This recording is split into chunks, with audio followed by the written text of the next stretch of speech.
Hi friends, இப்போ வந்து நாம் வந்து எஸ்பிஓவில் வந்து அமௌண்ட் வந்து ட்ரான்ஸ்ஃபர் பண்ணுறது எப்படின்றத பார்ப்போம். அதுக்கு நான் வந்து டேஷ்போர்ட் வந்து ஓப்பன் பண்ணிக்கிறேன். இப்போ என்னோட டேஷ்போர்டில் வந்து பார்த்தீங்கன்னா அஃபிலியேட் அக்கௌண்ட் பேலன்ஸ் வந்து 0, டாஸ்க் வேலட்டில் வந்து இந்த ரூ. 520 இருக்குது. இந்த ரூ. 520 அஃபிலியேட் அக்கௌண்ட் பேலன்ஸ்க்கு வந்து ட்ரான்ஸ்ஃபர் பண்ணுறது எப்படி அப்படின்றத நாம் வந்து பார்ப்போம்.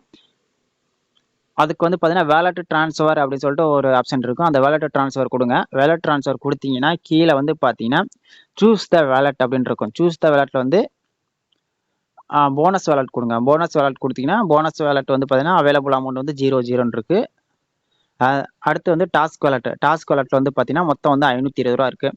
அந்த ரூ. 520 என்டர் த அமௌண்ட் இருக்குது பார்த்தீங்களா, அந்த இடத்துல நீங்கள் 520 கொடுத்துட்டு சப்மிட் கொடுத்துட்டீங்க அப்படின்னா நமக்கு வந்து பார்த்தீங்கன்னா அஃபிலியேட் அக்கௌண்ட்டுக்கு வந்து அமௌண்ட் வந்து ட்ரான்ஸ்ஃபர் ஆயிரும்.